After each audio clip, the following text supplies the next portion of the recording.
Consider for a moment, did we not indeed create you, every single human being, from a simple and humble drop of fluid? From a drop of semen, which is so insignificant that people generally dislike even mentioning it in conversation. It is considered so contemptible that if it leaves the body, a ritual bath becomes obligatory. The clothes must be washed. It becomes necessary to get rid of it. Within this, Allah has placed a reminder of man's reality, so that if a person ever reflects on his own creation, arrogance can never take root in him. And you can see, no matter how great a person is in this world, his birth took place in exactly the same way. There is only an exception in the cases of Prophet Jesus, Isa, and Prophet Adam, isn't there?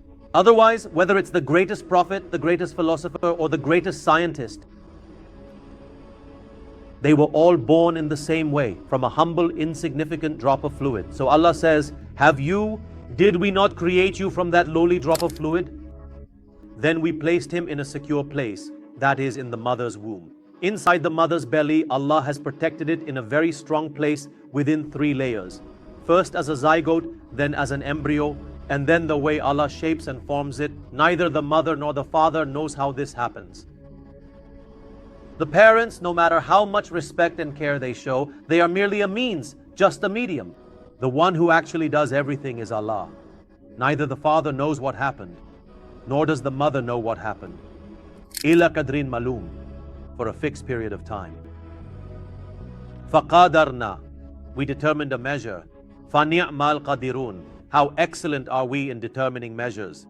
Wailun yawma idhin lil muqadibin. But remember, the one whom we created and sent into this world, we have not just left you like that. You are a serious creation of Allah. He created you for a purpose, and within that itself lies the subject of the Day of Judgment. In this very sentence, it is said, Wailun yawma idhin lil mukadibin. Now, whoever does not respond to their Lord, for them there is destruction and ruin on the Day of Judgment. So Allah Almighty has reminded a human being of their true worth, that you had no status at all. Remember that Allah Almighty created you from what is simply a seemingly worthless drop of water. Approximately twice each day, waste material passes through the private areas, and afterwards a person carries the burden of this excrement and its stench throughout their life. It is only when this waste is finally expelled that they find true relief. Consider that twice you are passed through your private parts, and after that, for the rest of their days, a person carries the significant burden of excrement and its unavoidable stench throughout their entire life. Until this waste is finally expelled, they find absolutely no relief or comfort, and they cannot even perform this act of relief in front of everyone. They must seek out a private, secluded place to do so. And then after death, the physical body inevitably decays, decomposes, and turns into nothing more than a pile of bones. This, in essence, is the true physical worth of a human being. There are many stories about our respected elders that illustrate this point, including a famous account about Umar bin Abdul Aziz. It is said that once, before he became the esteemed caliph, he was walking with a noticeable air of pride, for he was known to live a very luxurious and opulent life. The great scholar Tawus, who was a distinguished tabi'i and a devoted student of the revered Ibn Abbas, may Allah have mercy on him, happened to see Umar bin Abdul Aziz walking in this arrogant manner. Imam Ghazali also narrated this powerful incident in his book Mukashafat al-Qulub. Tawus addressed Umar bin Abdul Aziz directly and said, "A person who was created from a humble, impure drop of semen, who has twice been passed through his private parts, who currently carries the constant burden of excrement within his own belly, and whose ultimate fate is to rot and become a lifeless corpse after death. Such a person has absolutely no right to walk so arrogantly on God's earth. He possesses no true status that would justify walking with such pride." As soon as Umar bin Abdul Aziz heard these words, he immediately began to walk with profound humility and kept saying, "The powerful advice Tawus gave me struck every single joint of my body so hard that I felt its impact deep within me."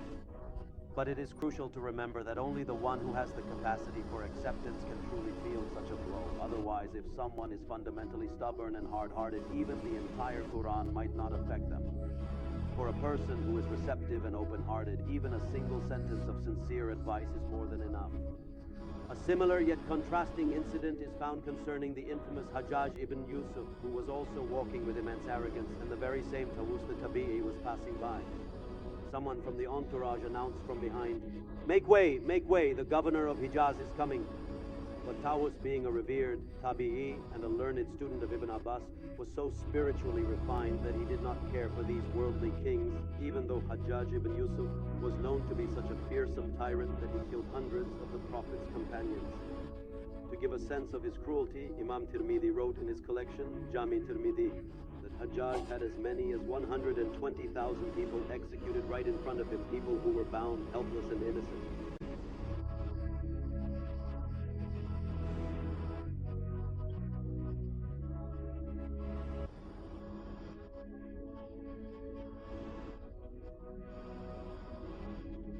But those who are close to Allah, they don't pay attention to such things.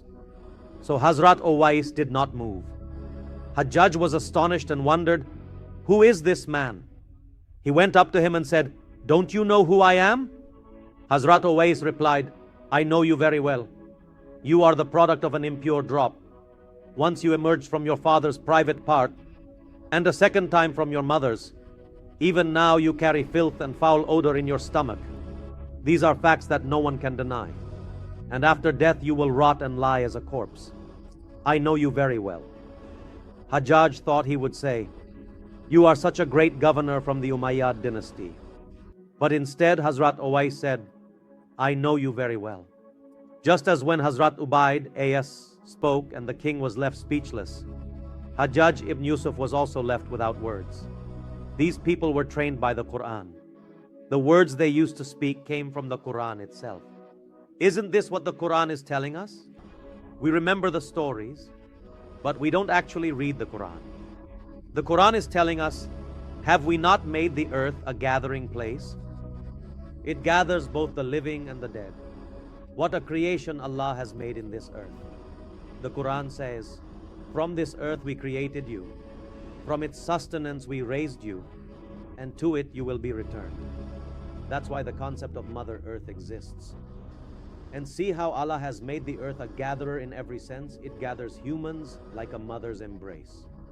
All our food comes from the earth. If the earth stopped producing, no technology in the world could keep you alive for long. You can't eat mobile phones. Food is only what comes from the earth.